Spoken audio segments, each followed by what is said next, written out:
Bonjour à tous, bienvenue sur Séoul Connect. Moi c'est Bart et je suis votre hôte pour ce podcast. Séoul Connect, c'est un podcast sur le business et l'entrepreneuriat en Corée. Nous rencontrons des entrepreneurs et des expatriés français ou francophones qui travaillent en Corée, notamment à Séoul, pour en savoir un peu plus sur leur parcours professionnel, leur expérience personnelle, leurs succès, leurs échecs, leurs impressions et leurs attentes au pays du matin calme. Allez, c'est parti!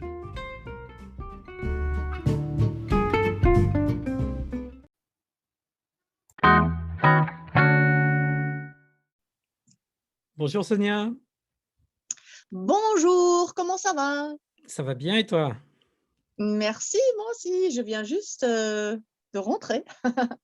Oui, donc là, on peut le préciser, effectivement, on enregistre cet épisode donc le 15 avril à 22h24 exactement et toi, tu viens de rentrer du travail? Voilà, c'est ça. OK, bah, écoute, merci en tout cas d'accepter mon invitation pour cet épisode et ben, on va tout de suite rentrer dans le vif du sujet si tu le veux bien. Est-ce que tu veux te présenter en 2 ou 3 phrases? Oui, merci beaucoup pour cette invitation. Je suis très enchantée. En fait, moi, je suis Sonja Glaser, ou en allemand, on dit Sonja Glaser. Et Mmh. oui, comme viens de le dire, je suis allemande, moitié coréenne. Je suis née à Berlin. J'ai fait mes études en France. Et après mes études, je suis directement allée en Corée. Et je suis en Corée depuis 2003, je pense. Oui, c'est ça. 2003, ouais. Ah oui, Oui, c'est bon. Oui. d'accord, bah, on reviendra sur ton parcours alors effectivement après, mais donc qu'est-ce que tu fais aujourd'hui? Ouh, ça, c'est une bonne question. Qu'est-ce que je fais aujourd'hui? C'est assez vague, je dirais. Alors, bon, je continue à travailler dans la même entreprise où je travaille depuis 2004. Et en fait, je prends beaucoup de temps là en ce moment pour moi à cause de la pandémie. Mais sinon, auparavant, j'avais fait beaucoup d'activités événementielles sous une communauté non-profit qui s'appelle Hippie Korea. Donc, je me suis bien occupée de mon temps libre. Et voilà, c'est peut-être ça ce que je peux dire jusqu'à ce Ouais, point. Oui. donc l'entreprise, je crois pas que tu l'as citée, c'est Samsung, pour laquelle tu travailles depuis 2004, c'est ça? Oui, voilà, c'est ça. J'aime pas trop dire le nom de mon employeur parce que quand même, parfois, on a un petit peu de restriction de parler sur notre emploi. Donc, mais oui, c'est Samsung, oui. D'accord. Ah oui, parce que moi j'avais plein de questions alors sur, Samsung, mais on verra lesquelles on peut aborder parce qu'effectivement, ça fait tu dois être, une des plus anciennes étrangères employées étrangères dans l'entreprise. Est-ce qu'on peut parler de ton poste actuel ou, Oui, ça t'embête? absolument. Alors, oui, oui, bien évidemment, parce que sur LinkedIn et tout, on peut le voir. Oui, on peut tout Alors, trouver. là, en ce moment, je travaille auprès de Mobile Business, le Muson Saopu, dans le domaine de B2B, Global and Overseas Market. Et mon titre est Senior Professional, so Senior Pro, ce qui est équivalent à cadre senior. Mais senior, oui, c'est ça. Donc, en fait, moi, D'accord. je suis en charge de l'administration et support régional ou overseas de l'Amérique du Nord, Amérique latine et Europe pour tout le contenu d'entraînement sur les mobiles B2B. Voilà, c'est ça. D'accord. Et donc effectivement, depuis 2004, dans l'entreprise, donc j'imagine que la question si tu aimes Samsung ou pas ne se pose pas vraiment? Mais donc on la posera Euh, pas? oui, si on regarde sur mon Facebook, on peut voir plein de commentaires que j'ai laissés durant ces dernières années auprès de, auprès de ma boîte. Mais oui, je ne vais pas commenter plus. Oui, non, j'imagine que comme dans toute entreprise, il y a des hauts et des bas, mais quand j'ai regardé ton profil LinkedIn, j'ai l'impression que tu as beaucoup évolué dans l'entreprise. Il y a eu un petit hiatus de quelques années, non? Tu as arrêté, 2 ou 3 ans ou c'est juste que c'est pas tout n'est pas indiqué sur le profil? Ah oui, non, en fait, j'ai travaillé continuellement depuis 2004. C'est juste en 2017, j'ai pris une année sabbaticale. C'est une opportunité que Samsung a offert depuis 2015.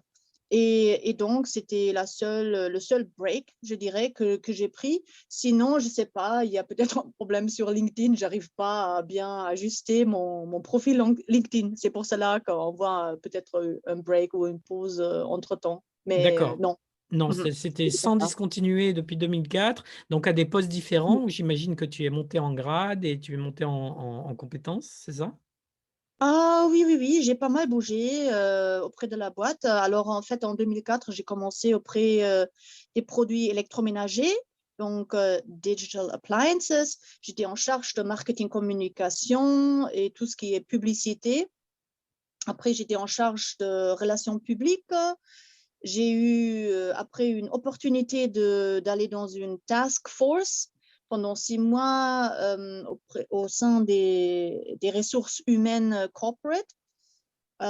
Et donc, c'était la première fois que, c'était, je pense, en 2010 jusqu'à 2011, j'ai passé 6 mois dans ce task force à Yongin, dans le corporate HR, en charge de l'entraînement des nouveaux employés. Et après, j'ai changé mon poste. Je suis retournée à Electronics en 2012 ou 11 et j'ai joint le Human Resources Development Center for Learning and Development. Pardon, c'est tout en anglais là. Pas de problème. Et j'ai fait ressources humaines, entraînement des nouveaux employés de Samsung Electronics. Et en 2015, je dirais, j'ai joint le mobile B2B, la division de mobile B2B. Et donc, j'ai fait Professional Development for Education. Et après, donc, le Regional Support pour le contenu de tout ce qui est mobile B2B, l'entraînement online, offline et tout. Voilà, c'est à peu près ça ce que j'ai fait auprès de ma boîte. D'accord, ouais, sur 17 ans de carrière, hein, c'est ça? Pour l'instant, Oui. chez Samsung. Bah non, mais c'est impressionnant parce que c'est vrai que je rencontre des entrepreneurs, des professionnels, des expats, mais peu ont cette longévité à la fois en Corée et à la fois chez un chaebol, en particulier Samsung. Bon, l'avantage, c'est qu'il paraît qu'il y a une grosse, quand on part, il y a une grosse severance pay qui est liée à son ancienneté. Donc, Mhm. j'imagine que quand tu pars, tu vas partir avec un pactole monstrueux. En fait, je peux dire tout est relative. Relative. Voilà, c'est ça. Parce que, bon, je ne sais pas quelles autres histoires tu as entendues, mais c'est vrai que ça dépend aussi du poste. Je ne sais pas si tu as parlé à quelqu'un qui était peut-être déjà directeur. Donc, peut-être pour un directeur, le severance pay est déjà beaucoup plus haut que moi, parce que moi, je suis senior pro, donc j'en recadre. Alors, et moi aussi, je suis employée régulière. Donc, je ne suis pas sur contrat déterminé, j'ai un contrat indéterminé. Voilà. Ah oui, toi, Donc, tu as un contrat local et qui est voilà, indéterminé, hein, c'est ça? voilà, c'est ça. Mhm. D'accord. Voilà. D'accord. Mhm. Ouais, ouais, ouais, non, mais bien sûr, mais effectivement, c'était un peu une plaisanterie, mais c'est vrai que ça fait beaucoup d'expérience dans la même entreprise et donc c'est souvent qu'on termine à 10h30. Est-ce que c'est vrai que le soir? Est-ce que c'est vrai donc qu'on travaille beaucoup, beaucoup chez Samsung ou alors ce sont des horaires flexibles? Comment ça se passe? Alors, je dois dire que quand même, la culture ou la vie au sein de la boîte a quand même beaucoup, beaucoup changé. Ouais. Et en général, je peux dire que quand même les conditions pour un employé se sont beaucoup améliorées auprès de cette boîte, cette entreprise, parce que moi, quand j'ai commencé à travailler en 2004, quand même, on faisait beaucoup, beaucoup plus d'heures supplémentaires et y inclut le travail durant le week-end. c'était quasiment obligatoire. Et là, depuis peut-être depuis 2016, peut-être, oui, à peu près ça, depuis 2016, on a les heures flexibles. Donc, en ce moment-là, je vais au travail parfois à 10h, 11h ou parfois à midi. Je peux aussi rentrer plus tôt. Et donc, c'est vraiment beaucoup, beaucoup mieux en ce moment. Il faut juste que je fasse attention, que en fait, je fais mes heures obligatoires. Et après, il faut aussi que je fasse attention là maintenant de ne pas faire trop d'heures supplémentaires parce qu'il y a une loi d'emploi en Corée qui a, comment est-ce qu'on dit, coupé les heures supplémentaires. Oui. Donc, en fait, il faut que je fasse attention, que je ne fais pas trop d'heures supplémentaires pendant un mois. Sinon, je vais recevoir une genre d'amende par les ressources humaines ou quelqu'un pour me dire de faire attention, de ne pas faire trop d'heures supplémentaires. Donc, je dois vraiment dire que là maintenant, c'est vraiment formidable, je dirais presque, de travailler pour cette boîte, surtout avec ces heures flexibles qu'on peut prendre. Oui. D'accord. Donc, en gros, ça s'est bien amélioré sur les conditions de travail par rapport à ce que ça a pu être avant, et puis la flexibilité, ouais, qui est rentrée en Corée, a aménagé tout ça. Donc, depuis la même époque, tu habites sur Suwon, alors c'est ça? Oui, c'est ça, depuis 2004. Oui, donc pareil, Et donc tu dois bien connaître la ville et avoir vu beaucoup de changements aussi dans le développement de Suwon. oui, oui, oui, oui, oui, c'est clair, oui. Mhm. Par exemple, donc est-ce que c'est une ville qui s'est développée en termes de population, ou c'était déjà assez gros à l'époque? En termes d'infrastructure, est-ce que c'est mieux desservi qu'avant? Oh, en termes de population, je ne suis pas trop sûre. Je suppose qu'il n'y a pas trop de changements en termes de population, mais l'infrastructure a beaucoup changé, hein. Parce qu'en 2004, quand je suis venue, j'ai vécu à Yongtong et j'habite toujours en fait dans l'arrondissement peut-être de Yongtong. Mais auparavant, il n'y avait pas de métro qui nous a amenés directement à Séoul, donc il fallait tout le temps prendre le bus pour aller de Suwon, Yongtong, à Gangnam ou n'importe où à Séoul. Mais je pense qu'ils ont travaillé presque 10 ans pour construire le métro, le Bundang Line.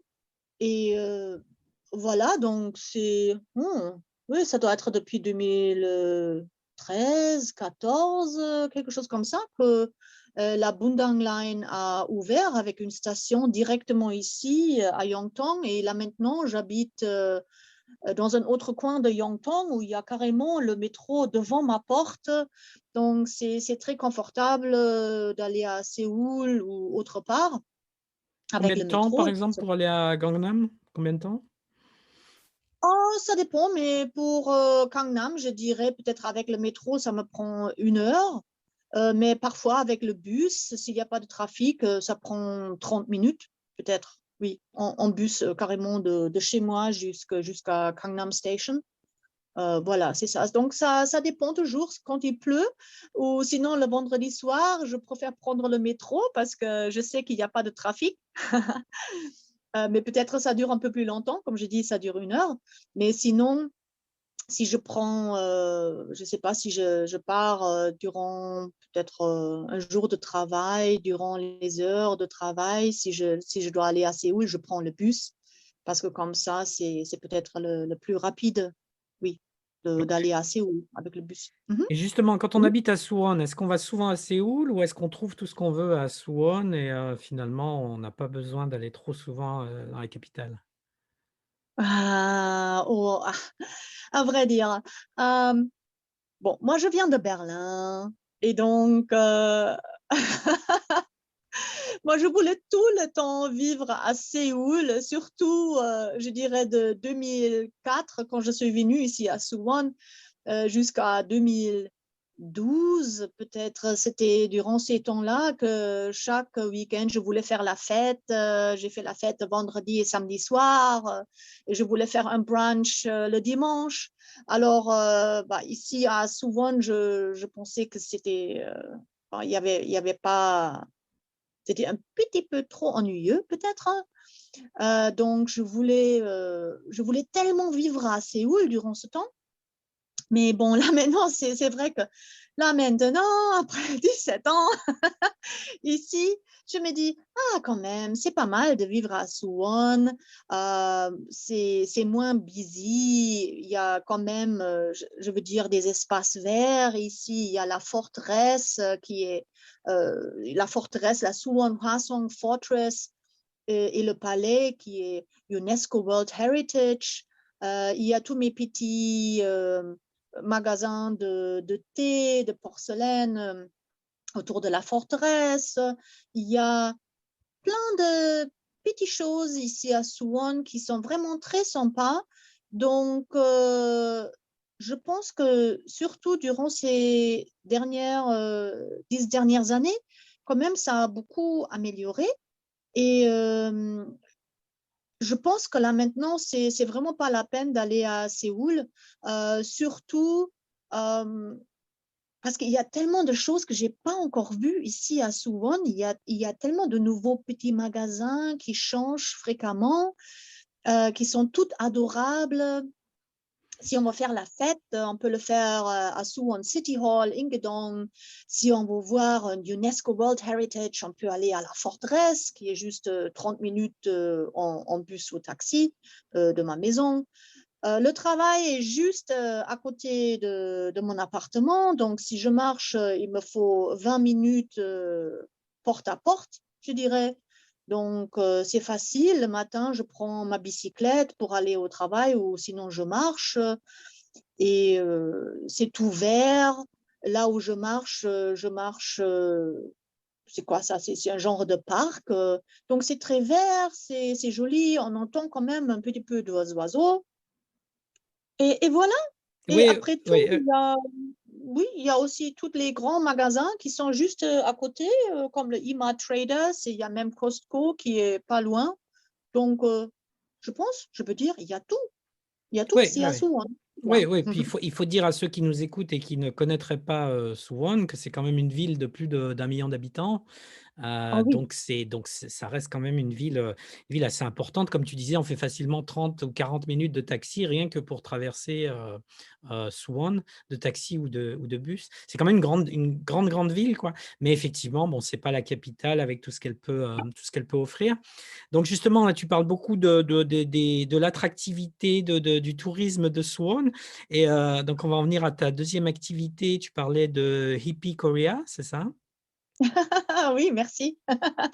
Mais je t'en Oui, prie, parce voilà. que visiblement, tu es assez active là-dessus. J'en ai même entendu parler par des gens qui ont visité, je crois, la forteresse avec toi. Oh, merci. Alors, vas-y, dis-nous un peu ce que c'est Hippie Korea. Oui, alors, une fois quand je commence à parler là-dessus, je n'arrête plus, hein, ça va prendre Je, 4 je heures. t'arrêterai, je t'arrêterai. Ok. Il y a d'autres choses dont je veux parler, mais allons-y. Oui, alors en fait, il faut savoir que moi, je suis moitié coréenne, ma mère est coréenne et donc j'ai le physique quand même assez asiatique, je dirais. Quand on me voit en Europe, on dit, ah là, il y a une asiatique qui vient. Et pourtant, je me sentais toujours allemande de l'intérieur. Donc, quand je suis venue en Corée, je me suis dit, je veux venir pas forcément avec la priorité de travailler, mais plutôt à découvrir l'autre moitié de moi, en fait, le moitié coréen. Ouais. Alors, mon focus, j'étais focalisée à trouver quand même des opportunités pour apprendre la culture coréenne, la langue, l'histoire, les coutumes, l'étiquette et tout. Et donc, je dis que le fait que je travaille pour une chaebol, c'est juste mon emploi, c'est pour me donner mon salaire, mais ma passion et mon intérêt de vraiment de venir en Corée, c'était de découvrir l'autre moitié de moi ou la source ethnique, si je peux le dire comme ça. Et donc, quand j'ai travaillé auprès auprès de la Chaebol, il y avait quand même pas mal de problèmes que j'ai ressentis en travaillant avec des collègues, surtout coréens, parce que bon, les étrangers étaient en minorité. Et il y avait plein de choses que je ne comprenais pas. Et auparavant, là, en 2004 jusqu'en 2010, je pense que j'étais sous une forme de culture shock, un choc culturel. Et j'ai téléphoné à ma mère presque, oui, en fait, presque tous les jours pour demander pourquoi est-ce que les Coréens ou mes collègues réagissent comme ci ou comme ça.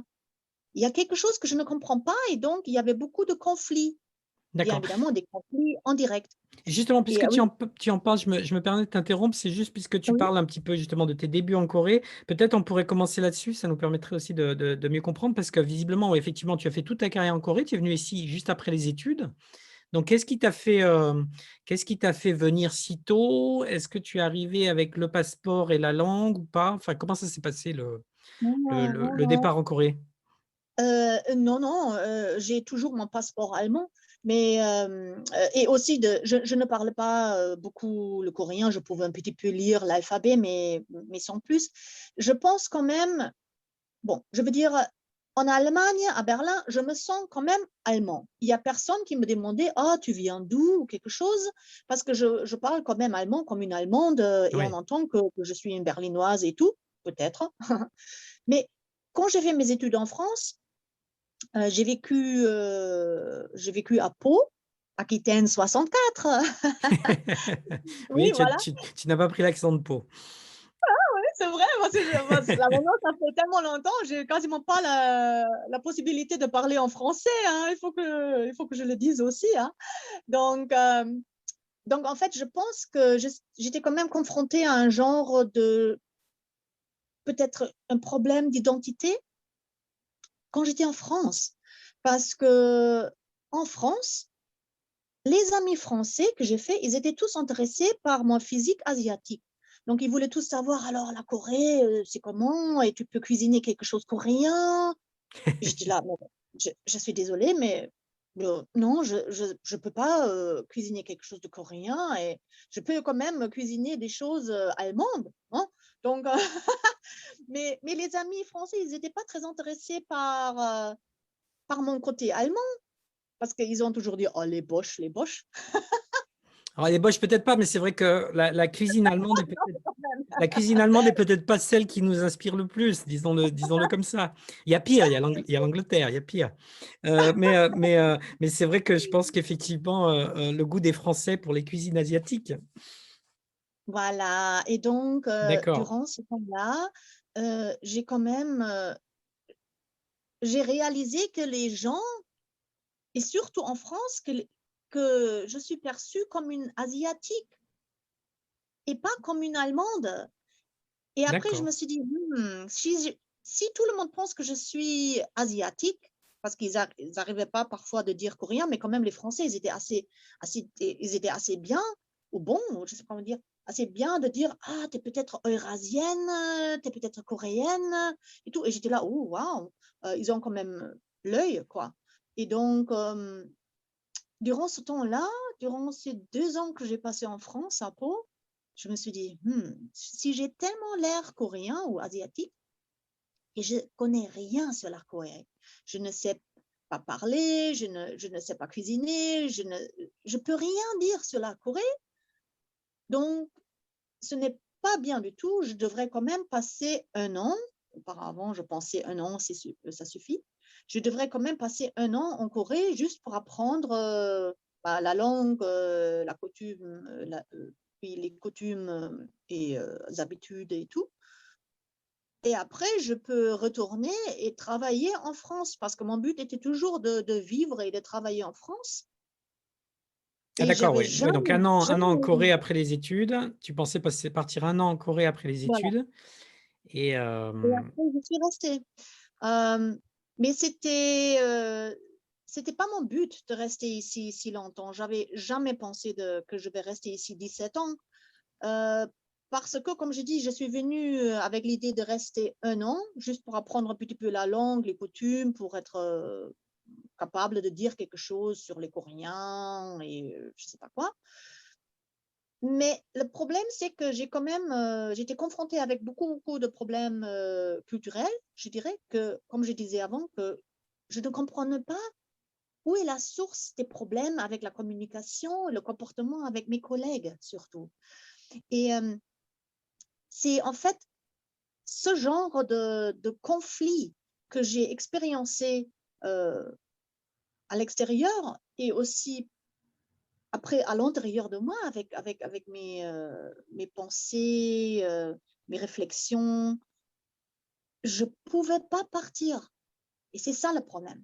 En fait, chaque année, je me suis dit, c'est la dernière année et je vais finir, retourner en Europe et vivre une bonne vie, au moins avec des gens que je comprends et qui me comprennent aussi. Mais à chaque fois, le niveau de stress était tellement haut et les conflits, je veux dire, personne ne pouvait m'expliquer la source des conflits parce que ces sujets-là, c'était un sujet pour un expert de cross-culture, oui, un expert de cross-culture.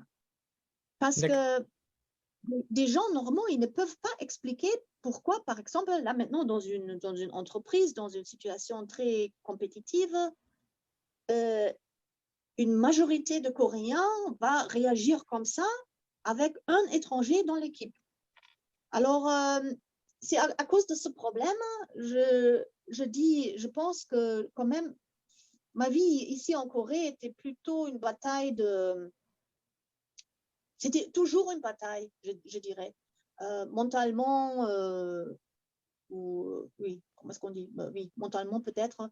Et une bataille parce que une bataille dans la relation avec les collègues coréens, c'est ça? Oui, et aussi une bataille avec moi-même parce que je voulais quand même comprendre ce qui s'est passé là en ce moment. Quand j'ai eu une argumentation avec un collègue qui m'ont méprimé, c'est ça? Je voulais comprendre pourquoi. Et il n'y avait personne qui pouvait m'expliquer pourquoi cette situation est arrivée.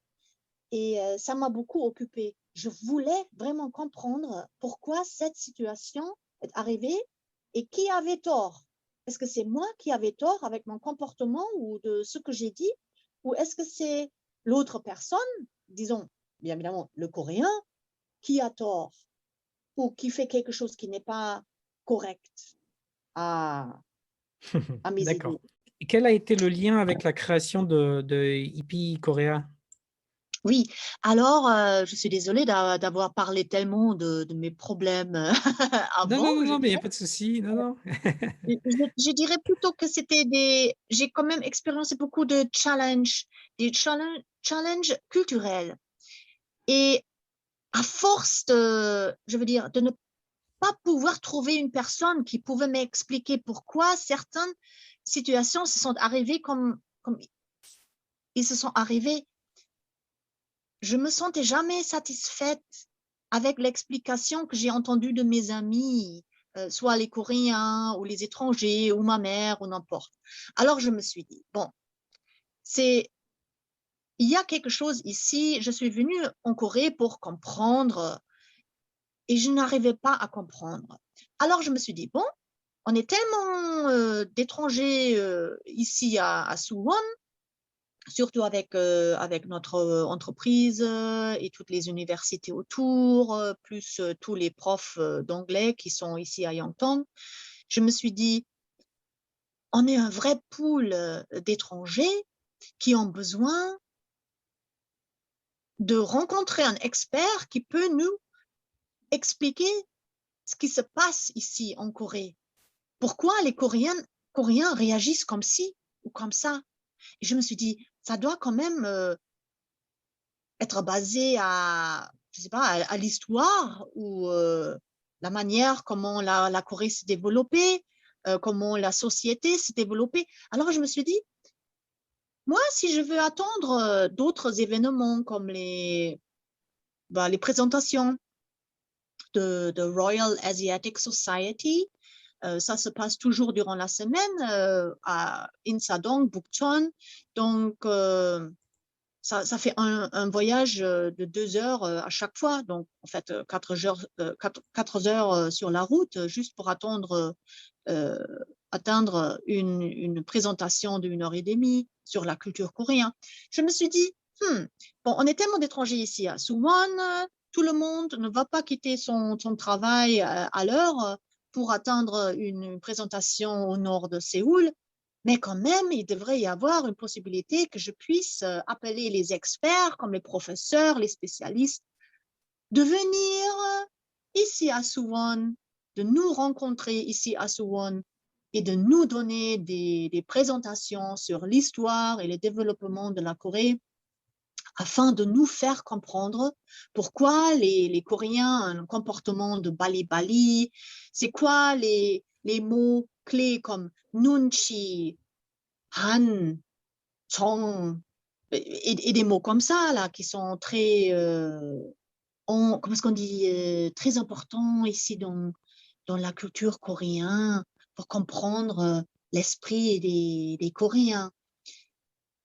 Et donc, je me suis dit, bon, moi toute seule, j'ai pas beaucoup de pouvoir à appeler un professeur à me rencontrer pour me donner une présentation.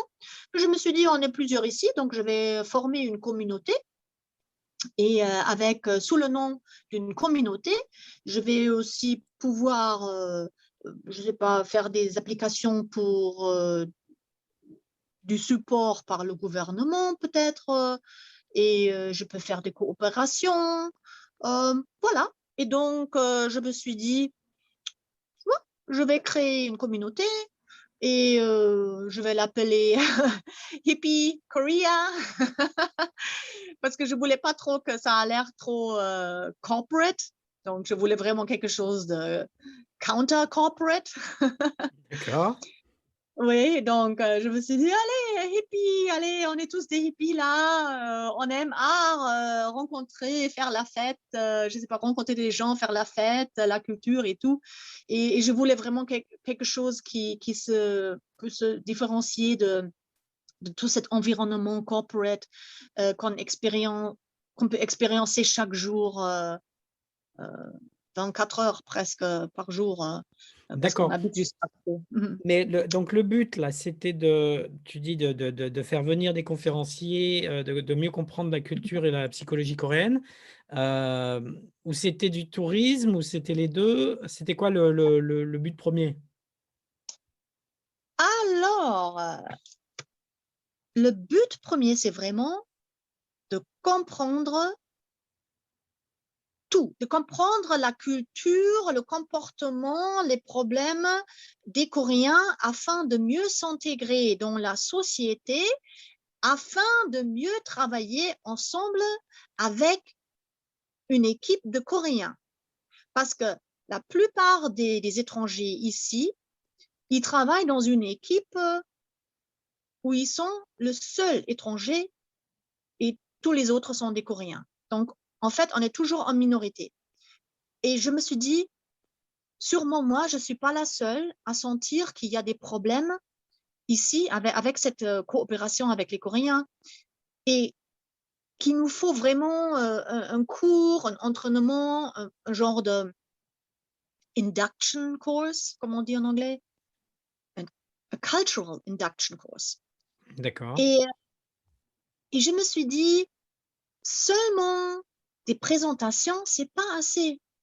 Parce qu'il y a quand même des gens, après le travail, avec toutes ces heures supplémentaires qu'on a fait auparavant jusqu'à minuit ou au-dessus de minuit et tout, les gens, ils sont tellement crevés le week-end qu'ils n'ont plus, je veux dire, l'intérêt de rester là devant un PC à écouter une présentation qui est peut-être très intéressante, mais quand même, samedi matin à 10 heures, pendant 2 heures, une présentation, c'est peut-être assez pour eux.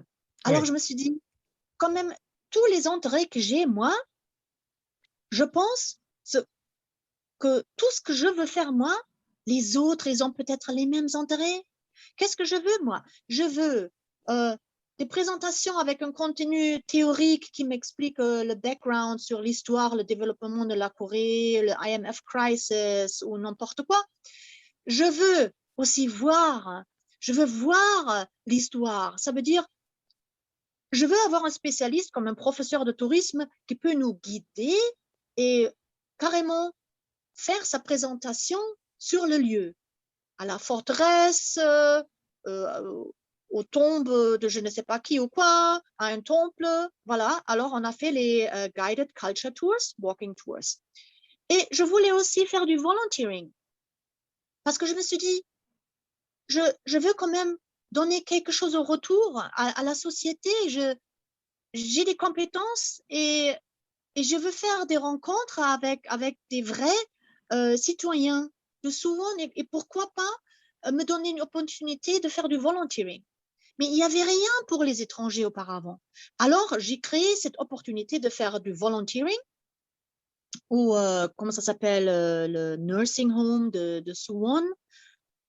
Et voilà, et pendant des années, je pense, j'étais peut-être la seule qui a vraiment fait des opportunités de volunteering. Il est postulé sur social media partout en anglais pour que les étrangers puissent voir les opportunités et venir faire du volunteering. Et donc, on avait des gens qui sont venus de n'importe où juste pour faire du volunteering avec nous. C'était vraiment très étonnant. Donc, Voilà, donc, tu proposais aux étrangers de venir faire, oui, du volontariat voilà. dans des maisons de retraite, c'est ça? Voilà, maison de retraite, voilà, c'est ça. Donc, on a fait en fait en tout 7 ans de volontariat dans une maison de retraite ici à Suwon en faisant avec des grands-mères et des grands-pères des peintures de Minhwa folk painting. Ah Voilà. d'accord, donc voilà, c'était sous l'égide de Hippie Korea, Ah oui, dans le sens où il y avait de la peinture, des activités un peu pour ces personnes, c'est ça? voilà. Donc, en fait, tout le contenu, tous les événements de Hippie Korea, c'était autour de la culture, de comprendre la culture, de comprendre les problèmes de société, de rencontrer des gens locaux. Et alors, le volunteering, je voulais faire une activité avec des seniors, mais je me suis dit, si j'amène les étrangers ils veulent aussi apprendre quelque chose peut-être sur la culture. Alors, on va faire une activité ensemble.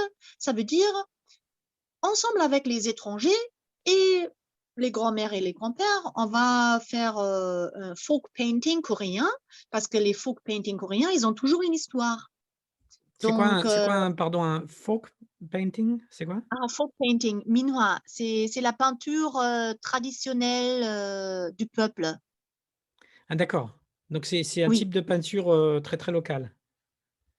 très local. Et d'ailleurs, c'est la France qui a beaucoup de peintures de minhwa, de peintures coréens folkloriques, voilà, à Paris, je pense. Oui. D'accord, c'est la France qui a fait connaître ça aux Occidentaux, c'est ça? Là-dessus, je ne suis pas trop sûre, mais ils ont quand même un grand storage.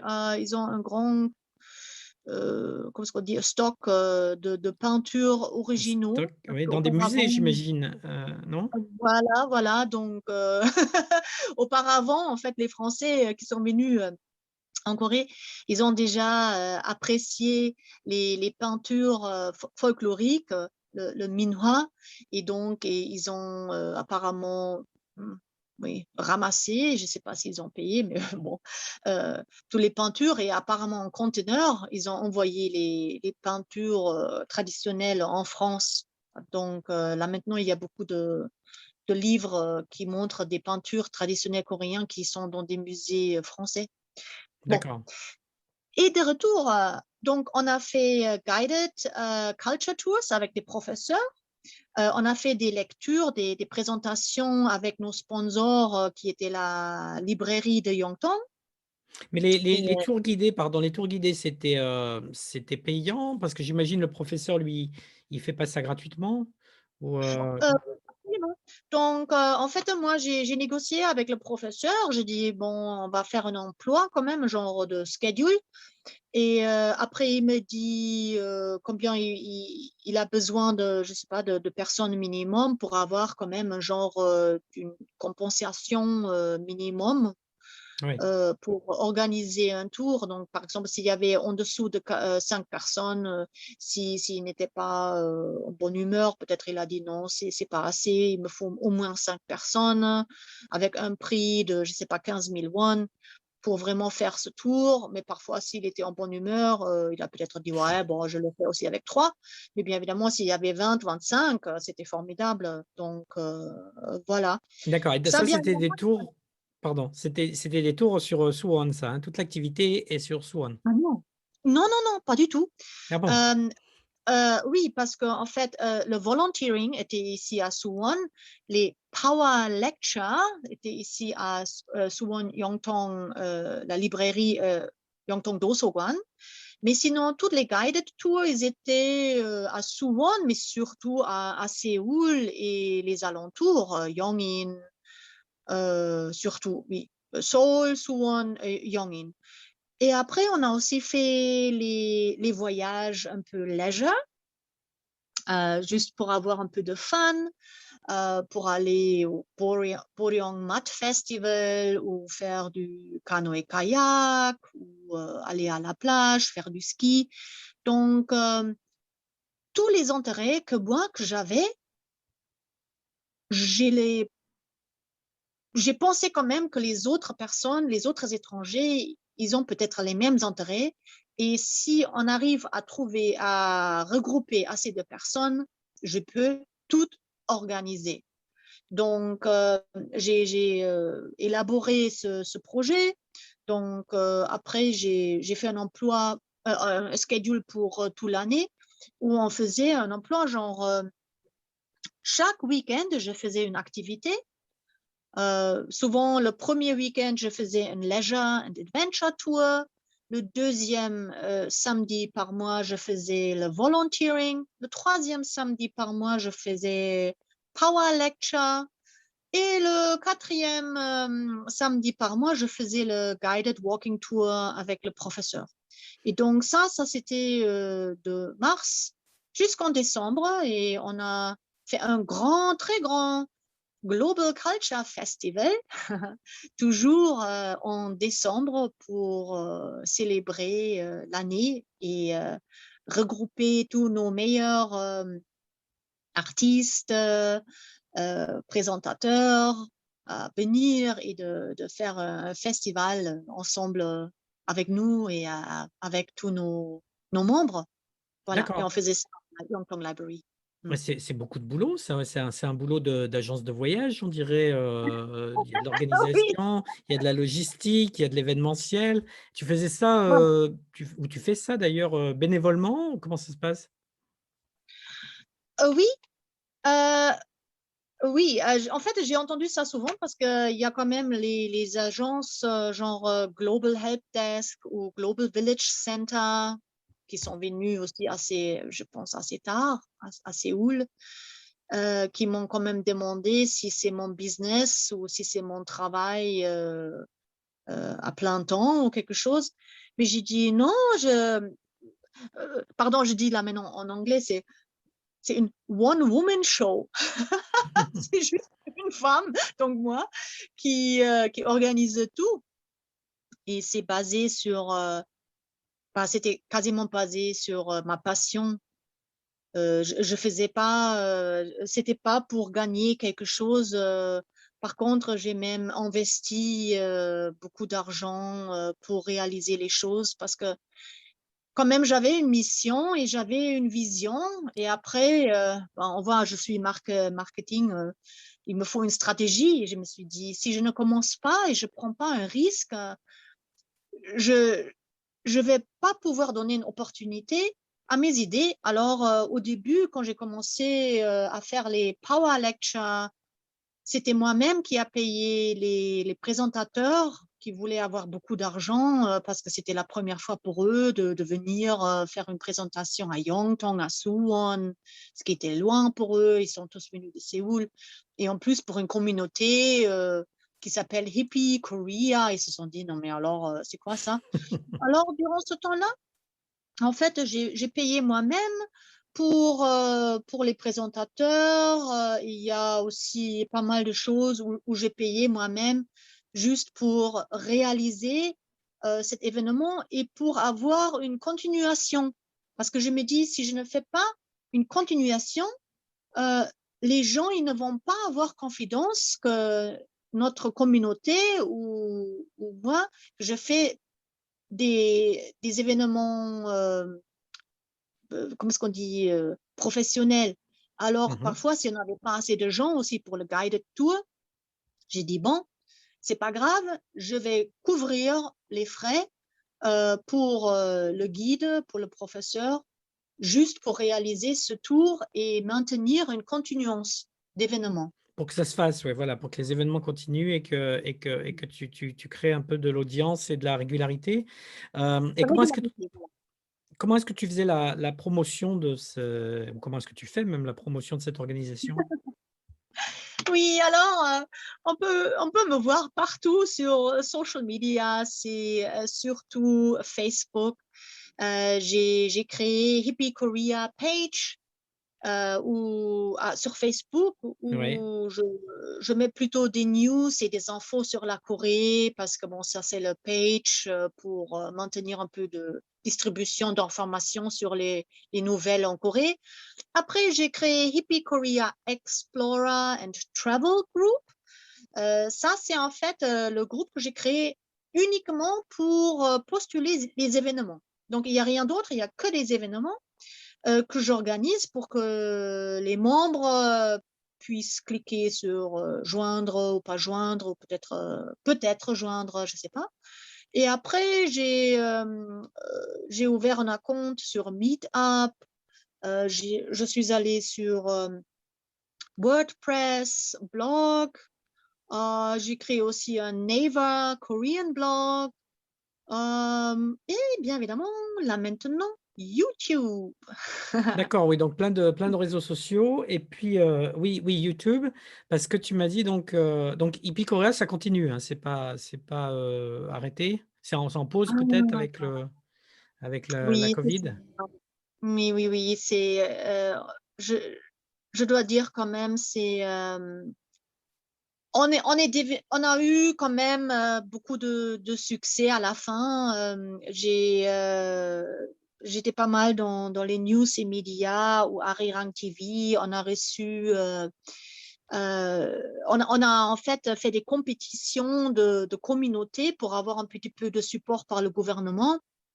Et en fait, j'ai euh, j'ai réussi à avoir un petit peu de sponsoring par le gouvernement, là, le Gyeonggi-do Song et Suwon-si-song, le City Hall, pendant 3 ans. Donc, j'ai quand même essayé de faire des choses pour maintenir la régularité de nos activités expand, comment est-ce qu'on dit, d'expandir, D'expansion. donc d'expansion, voilà, c'est ça. Et on avait beaucoup de possibilités, surtout bah oui, l'année dernière. Mais avec la pandémie, avec Corona, bien évidemment, on pouvait rien faire, rien. Donc, Ouais, voilà, donc au soudainement, moment où ça commençait à bien décoller, oui, la covid est arrivée et a ruiné un peu, tous tes efforts, en fait. voilà, c'est exactement ça. Ça Bon, a bien décollé, ça et voilà, et c'était boum, et ouais. voilà, c'était un arrêt total. Donc, normalement, janvier, février, mars, j'utilise ce temps-là à un peu arranger les informations, de faire un nouveau plan d'événements et tout. Mais bon, c'était l'année dernière en mars que la pandémie est arrivée ici en Corée et soudainement, tous les regroupements étaient interdits.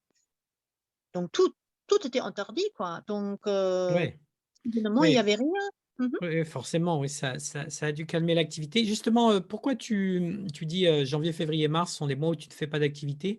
Est-ce qu'il y a une raison particulière pour, avoir choisi ces mois-là? Euh, oui, alors, en général,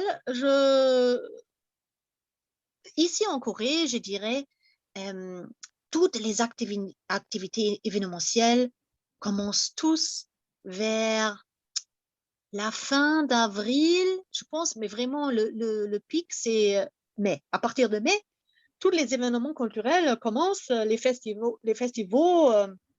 les tours, les je sais pas quoi. Et donc, ça se déroule jusqu'en décembre. Et en décembre, on fait tous les annual meetings, les hueshik, les songyeonhue, les year-end parties Oui, et tout. Alors, jusqu'en décembre, on est busy. On fait peut-être un petit break en août à cause de l'été ou peut-être en septembre pour le Chuseok. Mais sinon, il y a tellement d'événements, il y a tellement de choses en Corée que ça ne s'ennuie jamais. Mais après le Nouvel An et Noël, c'est un peu tranquille parce que tout le gouvernement aussi, ils doivent peut-être planifier faire un tableau avec tous leurs expenses, non, leurs expenses, dépenses, les dépenses. dépenses, merci, Ouais. merci. Bon, voilà, et donc en général, il y a pas grand-chose qui se passe janvier, février, mars, il fait froid, donc c'est plutôt genre on fait des tours individuels de ski parfois, ou sinon c'est plutôt planifier les budgets, planifier les stratégies, c'est le temps de planification. D'accord, Alors, c'est les grandes moi, vacances. C'est les grandes vacances non, et puis le moment c'est de planifier. c'est plutôt, on arrête les activités afin de planifier. Et donc, moi aussi, étant active chaque week-end à partir d'avril ou même mars, en fait, moi aussi, j'ai pris un genre de break pour quand même pouvoir me reposer un petit peu et quand même arranger mes dépenses et planifier à nouveau tous les événements pour l'année prochaine ou pour l'année et de faire des coopérations et des compétitions. Parce que toutes les compétitions, pour avoir un genre de budget par le gouvernement, toutes les compétitions se passent toujours fin février, début mars. Donc, après les compétitions, la sélection, le budget est distribué autour d'avril. Et c'est pour cela que tous les événements recommencent vers mi-fin avril, mais plutôt vers mai, vers D'accord, le mois de mai. d'accord, d'accord, je Donc, comprends. Donc là, effectivement, en 2020, tu avais fait ton break d'hiver, on va dire, le break hivernal. Et au moment de repartir, la Covid est arrivée et a tout foutu en l'air. voilà, tout foutu en l'air. D'accord. Donc tu m'as dit effectivement, tu es aussi youtubeuse et influenceur ou influenceuse, je ne sais pas comment on dit. Oui. C'est ça, c'est une autre activité? Bah, c'est suite à la situation avec la pandémie que je ne pouvais plus faire des événements physiquement. Je me suis dit, il faut quand même que je continue à faire quelque chose pour maintenir une relation avec mes membres. Et je sais qu'une fois que la pandémie est assez, je sais pas,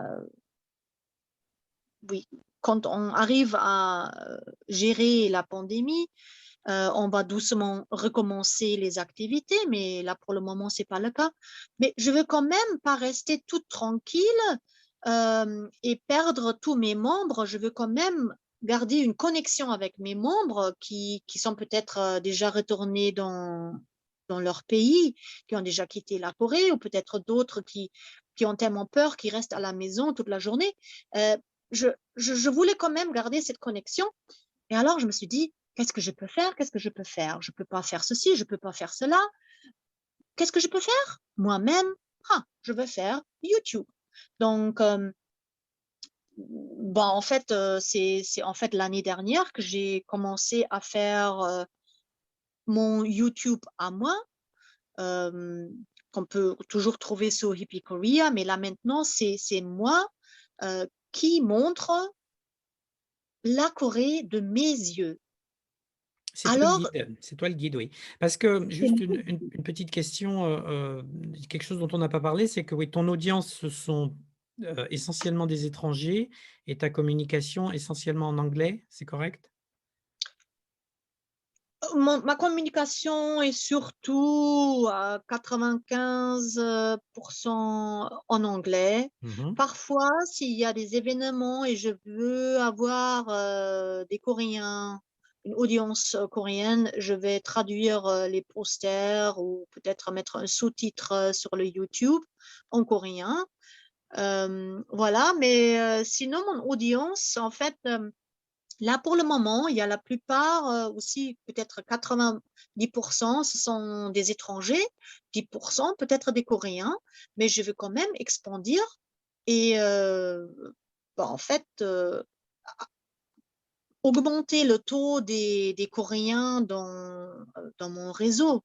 Parce que je pense toujours faire quelque chose uniquement pour les étrangers, ça, c'est pas mon but. Mon but est de faire quelque chose intégré ou, plutôt de créer une plateforme où les étrangers ou les globaux, je veux dire des globals, les étrangers et les Coréens, les locaux, peuvent se rencontrer et expérimenter quelque chose ensemble afin de communiquer, de faire des relations et de faire des amis. C'était ça le but ultime que j'avais toujours avec Hippie Korea. D'accord. C'est marrant Donc, parce que finalement, tu arrives à mettre les Coréens en minorité finalement, ce qui est un petit peu la revanche de ce que tu décrivais tout à l'heure. ben, oui, mais c'est le problème à cause de la langue, parce que quand je fais toute la publicité en anglais, les Coréens pensent que ils sont pas invités, mais c'est pas le cas. C'est mon problème que j'arrive pas à écrire une genre de publicité d'un événement en coréen moi-même. Donc, il faut toujours que je demande à un Coréen ou à une amie coréenne à m'aider à traduire les événements. Mais comme j'ai dit, mon intention est toujours de promouvoir mes activités, mes événements et aussi mon YouTube envers les Coréens pour que les Coréens puissent comprendre quel challenge les étrangers ont quand ils travaillent et vivent ici en Corée. Ouais, Et ouais. que les Coréens, ne doivent pas avoir peur des étrangers parce que, bon, c'est vrai, les étrangers ici, la plupart, ils sont tous d'une école supérieure. Je veux dire, ils ont quand même une carrière professionnelle derrière eux. euh, ou ce sont des étudiants ou des spouses, des épouses et tout. Donc, ils ont tous un intérêt pour la Corée. Ils ont tous un intérêt d'avoir des amis coréens, mais c'est très, très difficile de faire des amis coréens quand on n'a pas d'activité ensemble. Et moi, je veux vraiment créer une opportunité de rencontre avec Hippie Korea. Voilà. D'accord, très bien. Et sur YouTube, la chaîne, quel est le contenu? Alors tu parlais de visites, heu, Oui, alors sur YouTube, comme j'ai dit, parce que je peux plus faire des événements, donc auparavant, jusqu'en 2019, on voit beaucoup d'événements que j'ai fait avec Hippie Korea, donc on peut voir tous les Global Culture Festival, on peut voir les présentations culturelles que j'ai enregistrées et après téléchargées sur YouTube. Mais à partir de l'année dernière, mars, ou peut-être avril, j'ai commencé à faire des travel vlogs de la Corée. Parce que moi-même, ou moi avec une copine et sa voiture, on se promenait en Corée pour vraiment découvrir les coins qui sont en dehors des sites hyper touristiques. Parce ouais, que je me suis dit, c'est vrai que la plupart des gens, ils s'intéressent pour le K-pop, le kimchi, et après, ils voient que les choses assez touristiques. C'est toujours la même chose. Et je me suis dit, je veux quand même montrer une autre Corée, une Corée plus authentique, plus vraie, authentique et off the beaten track. Je ne sais pas comment on dit ça en français, off the oui, beaten track. on dit, en dehors des sentiers battus, oui. Oui. En Euh, dehors des sorties battues. oui. C'est toujours plus compliqué en français, mais oui, oui, en dehors des sentiers battus. Mais remarque, littéralement, ça se rapproche, hein, les deux. Euh, d'accord, non, mais très bien. Et donc oui, donc tu vas essayer de montrer des endroits où les gens ne vont pas forcément et de faire découvrir un peu. C'est pas forcément lié à Suwon, hein, c'est sur toute la Corée, ça. Ah oui, oui, oui, oui. Mhm. C'est pas vraiment Suwon, mais bien évidemment, il y a pas mal de contenu sur Suwon où je présente des différents coins, des petits cafés, des tea houses que j'adore. Je suis aussi Suwon Hwasong Fortress Honorary Publicity Ambassador. Alors, je connais plusieurs coins ici à Suwon qui sont aussi en dehors des pas, comment ça dit ça? En dehors des sentiers Qui battus. Oui, ouais, d'accord. voilà. Oh, c'était un peu Euh, difficile. Oui, alors, en fait, moi, je suis quand même spécialiste en plusieurs domaines. Je suis Suwon Hwasong Fortress Honorary Publicity Ambassador. Je suis Gangnam-gu Honorary Publicity Ambassador. Je suis maître de thé de Banyaro Institute for the Korean Way of Tea. Je suis aussi diplômée de Minhwa Folk Painting Academy, Kahwe Minhwa Academy. Voilà, et donc j'ai d'abord essayé d'apprendre, d'avoir des insights dans la culture coréenne, d'abord pour que je puisse comprendre ce qui se passe ou ce qui est spécial dans, ce côté de culture, la peinture ou le thé ou n'importe. Et après, après avoir reçu les diplômes ou les certificats, je pensais que je suis mieux capable d'expliquer la beauté de cette culture envers les étrangers. Parce que j'ai quand même appris des insights sur le folk painting ou euh, oui, le thé, et que je puisse quand même donner une autre vue et un accès à la culture envers les étrangers. Voilà. d'accord. Et est-ce que tu as atteint ton objectif, donc qui était aussi de mieux comprendre la psychologie coréenne et les relations coréens-étrangers? Oui, bah, en fait, là, maintenant, les Coréens, ils me disent, oh là là, tu es plus expert de la Corée ou tu connais la Corée mieux que nous. Mais bon, c'est Géographiquement, mais culturellement aussi? ouais. Géographiquement, culturellement, ils disent ça aussi parce que j'ai tellement de diplômes et de certificats qui étaient vraiment durs à être achevés, qui sont très spécifiques. Mais je veux dire, je me suis spécialisée dans des domaines très spécifiques, mais pas dans le domaine généraux. Je veux dire, j'ai pas vécu avec mes tantes ou mes cousins coréens ici en Corée. Si j'avais eu la possibilité de vivre avec ma famille coréenne ici, j'aurais eu une autre compréhension de la culture coréenne. J'aurais pu comprendre la situation familiale, comment ça se passe, les rituels avec le Chesa, le Ancestors Memorial, les coutumes en général, avec le respect envers les membres de famille et tout.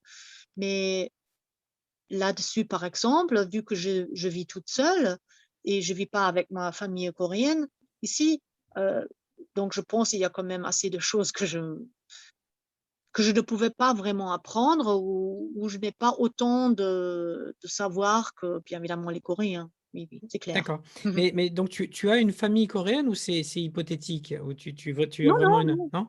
D'accord. Oh oui, parce que ma mère, elle est coréenne, donc j'ai toutes mes tantes, mes oncles, mes cousines qui habitent en Corée, mais ils habitent tous direction Songdo, Incheon.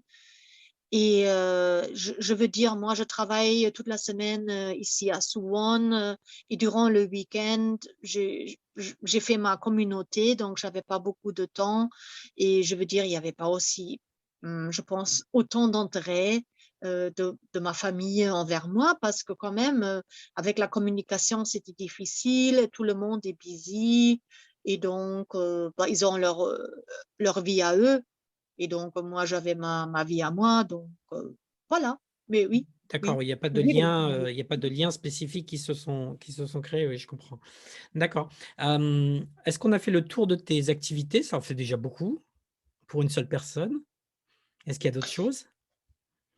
non, je pense c'est carrément ça. Sinon, qu'est-ce que je peux dire? Bon, bien évidemment, j'ai pas tout de suite commencé avec la communauté Hippie Korea. Ça s'est développé peu à peu. Oui, oui. Donc, en 2004, quand j'étais auprès de la Chaebol, je me sentais seule, je me sentais pas compris, j'avais besoin d'un network, mais je ne voyais pas d'autres étrangers, surtout parce qu'on est 35 000 personnes qui travaillent dans le même plateforme de la boîte, Digital City.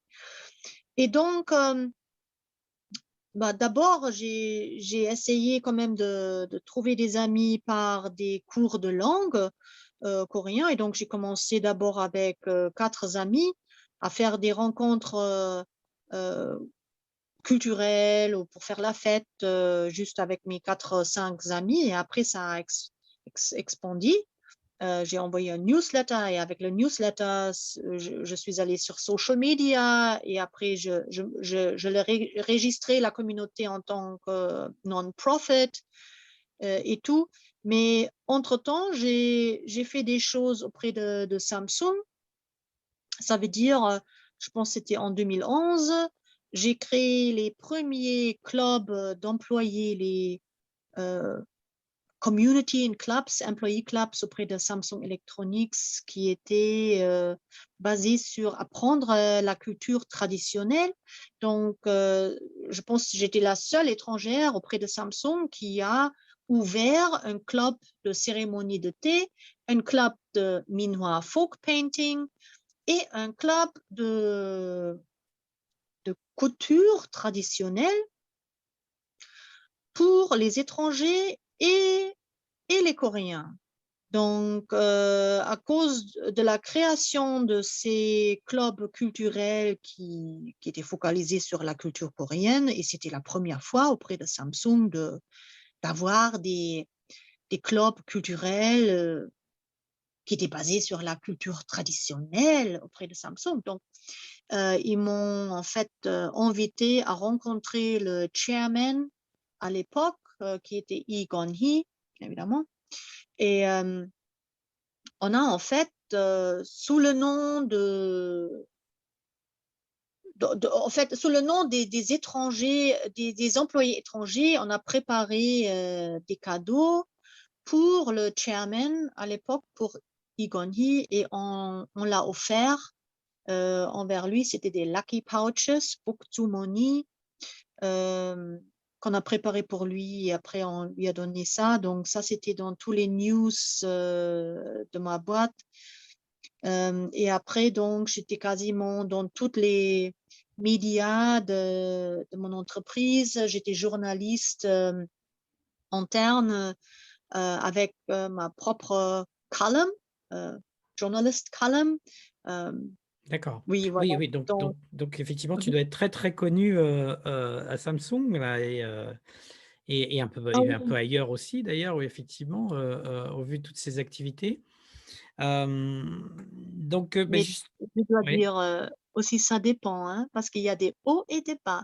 Parce qu'auparavant, peut-être de 2010 à 2013, oui, c'est vrai que les gens, quand ils m'ont vu promener dans ma boîte, ils ont dit, ouh, c'est celle-là, là, l'étrangère, là, qui était à la télé de Samsung et tout. Mais je veux dire, en Corée, on dit toujours comment est-ce qu'on dit, un trou, c'est peut-être un trou, a nail that sticks out needs to be hammered down. ah oui, Comment un clou, tu veux dire, oui. Oui, un clou, un clou voilà. qui dépasse, il faut le, oui, il faut le rentrer, hein. Ah oui, Le un clou clou qui qui dépasse. dépasse, il faut le faire rentrer. Donc tu étais le Voilà, clou qui dépasse chez Samsung. absolument. Voilà, c'est ça. Donc, je pense qu'il y avait assez, à- assez d'opportunités de me faire, je ne sais pas, rentrer n'importe où en termes de clous. Et voilà, donc j'étais un peu trop dans tous les médias, internes et externes aussi.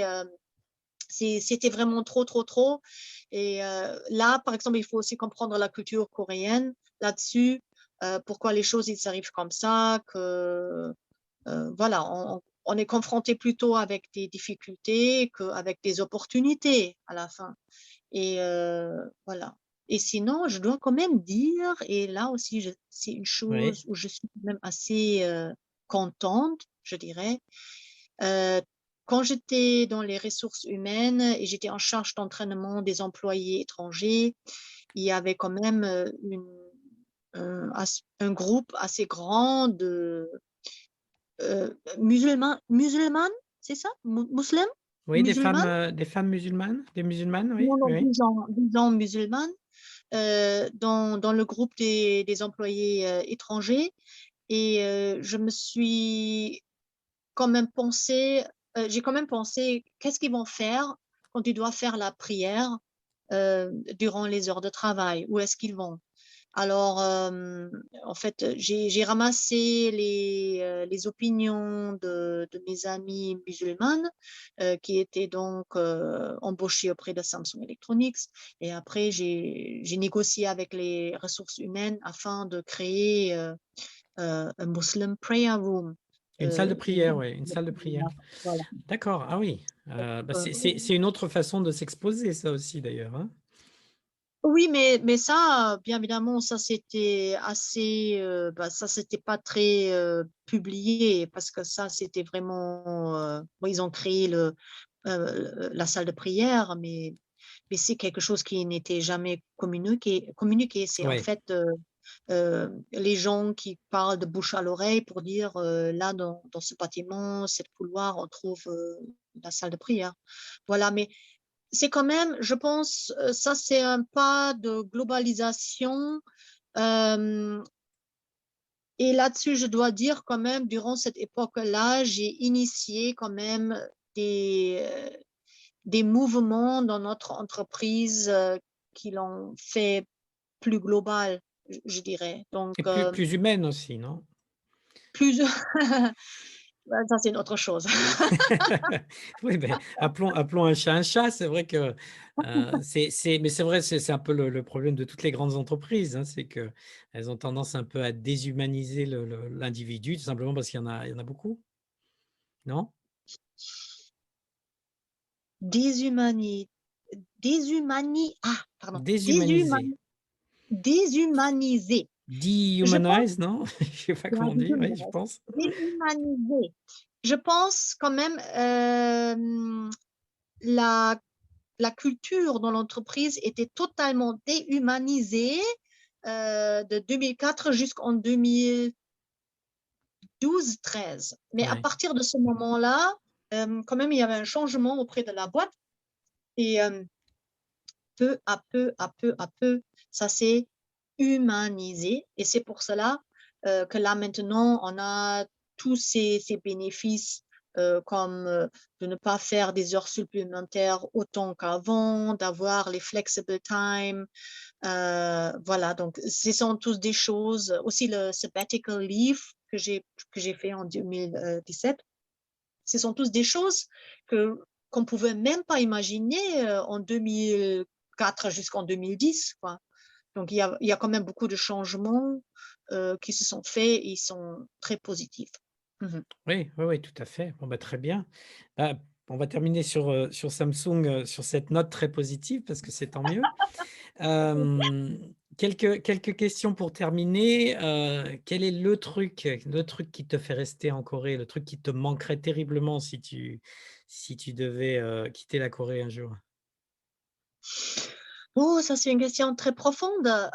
Auparavant, chaque année, je voulais appeler ça ma dernière année. Je voulais juste rentrer, rentrer, rentrer, rentrer. Et je pense que c'est l'année dernière où j'ai eu le temps de me reposer et de réflexionner sur ma vie et la mission que j'avais, le but que j'avais avec cette communauté, le but que j'avais euh, avec cette vie que j'ai menée à côté de mon travail, de gérer une communauté à ce niveau-là. Donc, je n'avais pas de vie privée pendant presque 10 ans. J'avais pas assez de temps pour dormir, j'avais pas assez de temps de faire du sport ou n'importe. Donc, l'année dernière, j'avais eu pas mal de possibilités de réfléchir et réflexionner sur ma vie privée.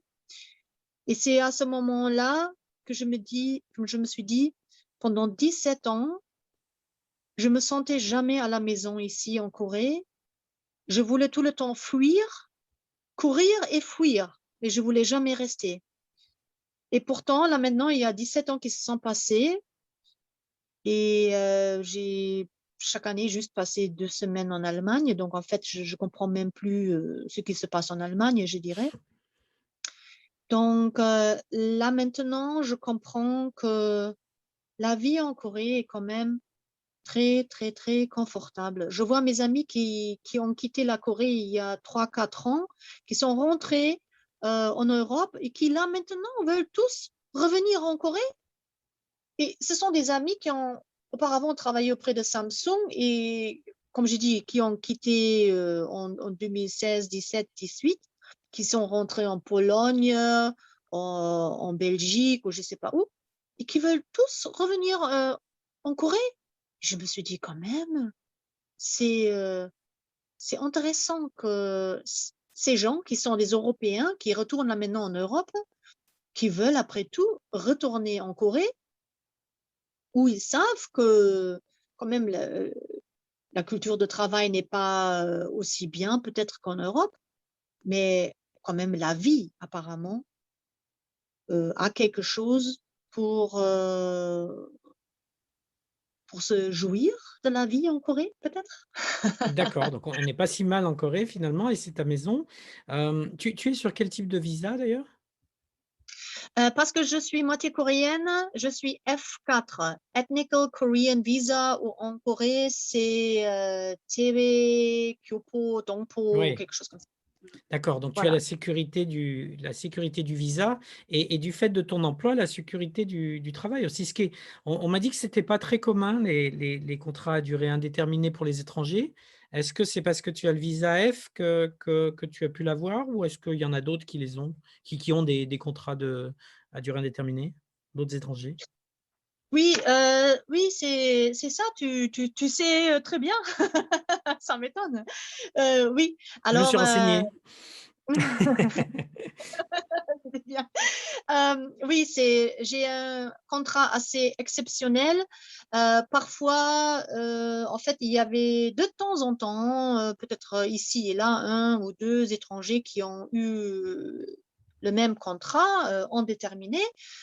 Et donc, auparavant, en 2004, Samsung a eu une genre de campagne, pas campagne, de campaign, un projet de, de recruter des étrangers qui ont quand même un genre de background coréen, parce qu'en 2004, ils se sont dit, c'est peut-être plus facile de prendre des gens qui sont des kyopos, qui ont quand même une certaine connaissance de la langue ou de la culture, qui peuvent mieux s'adapter à la vie au travail et la vie en Corée, et qui ont quand même la connaissance de la langue et de la culture à l'étranger.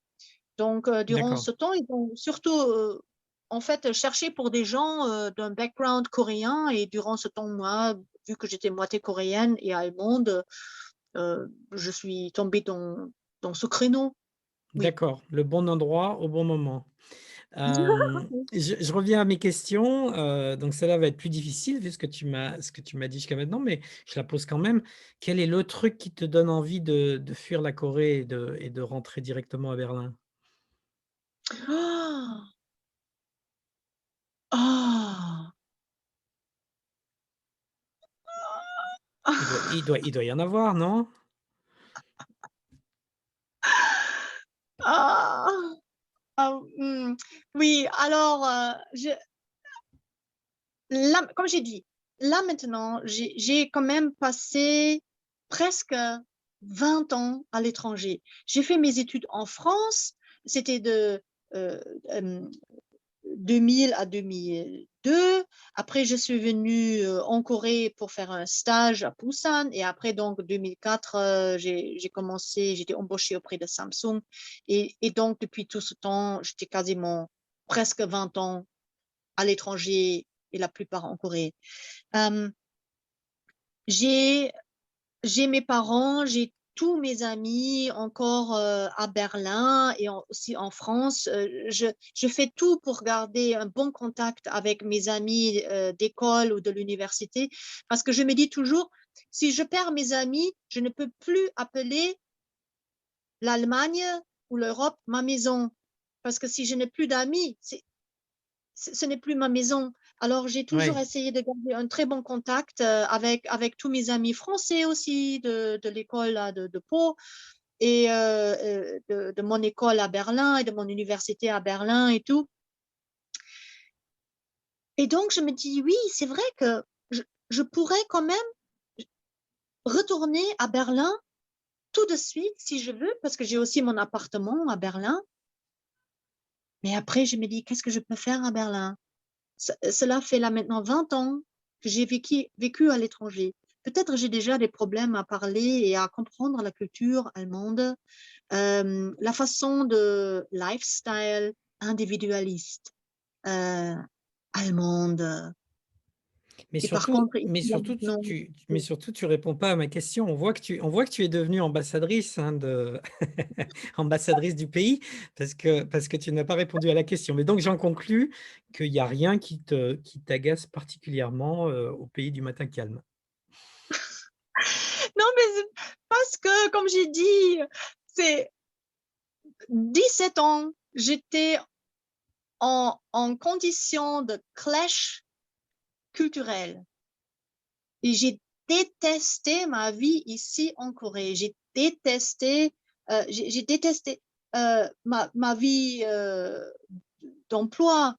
Et donc, en fait, pendant, je pense, 8 ans, j'ai bataillé mentalement avec ma vie ici en Corée.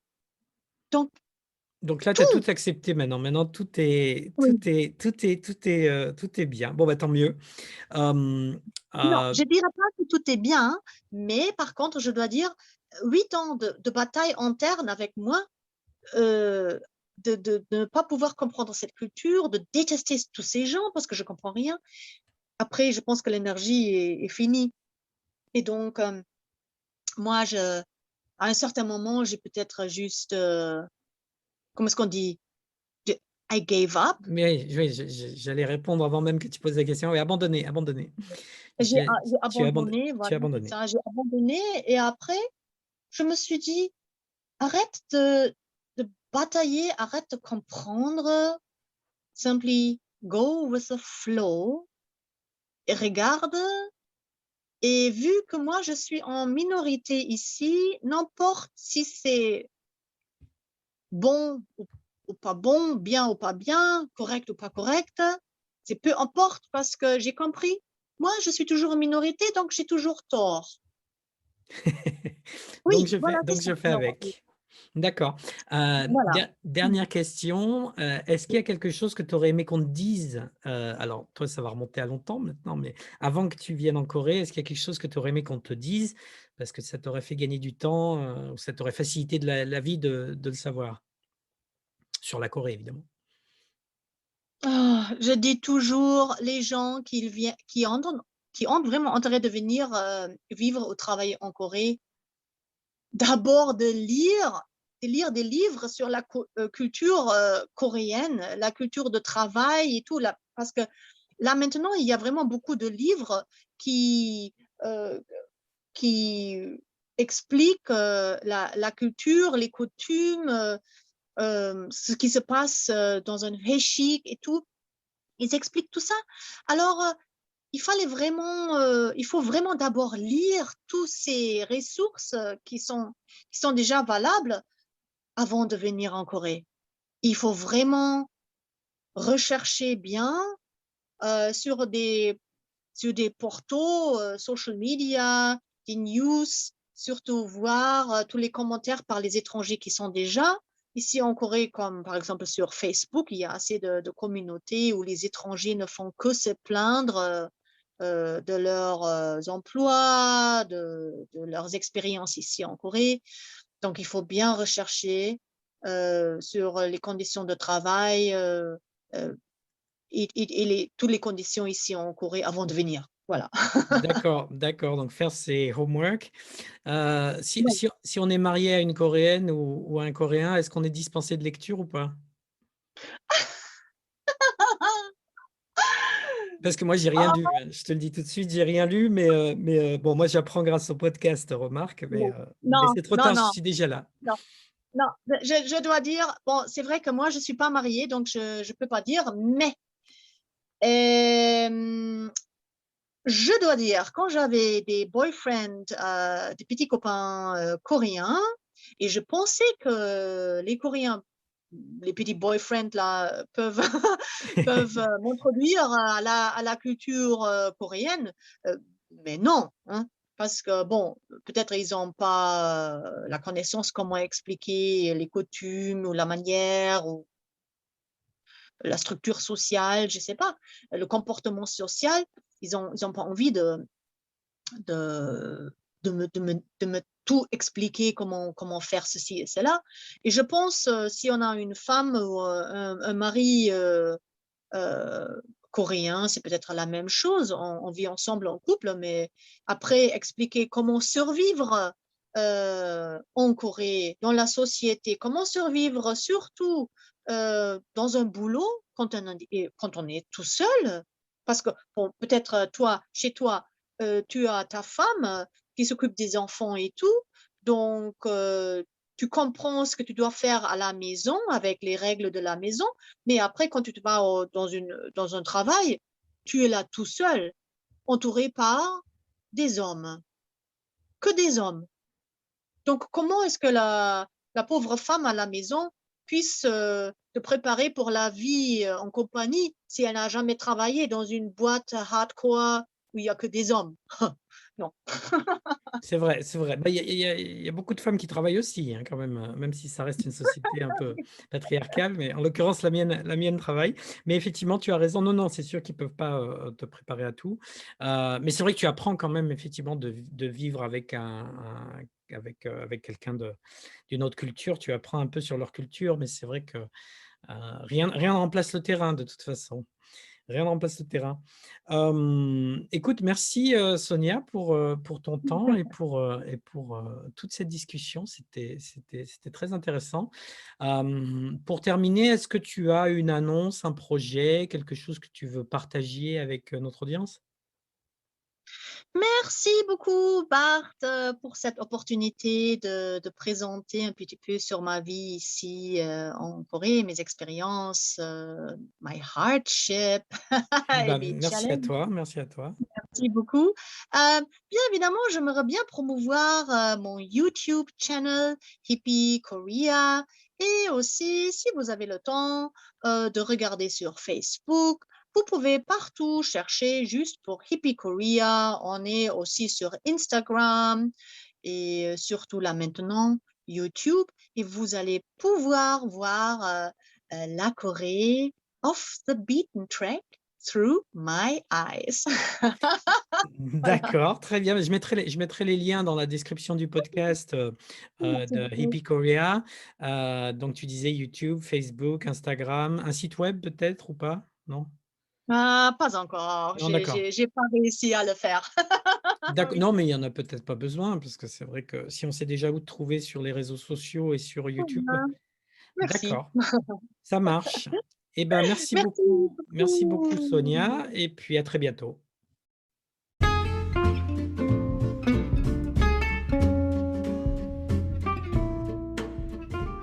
Merci d'avoir écouté cet épisode jusqu'au bout. S'il vous a plu, Je vous invite à le partager avec vos amis ou collègues et à vous abonner sur votre plateforme de podcast préférée. Apple Podcast, Google Podcast, Podcast Addict, Spotify, etc.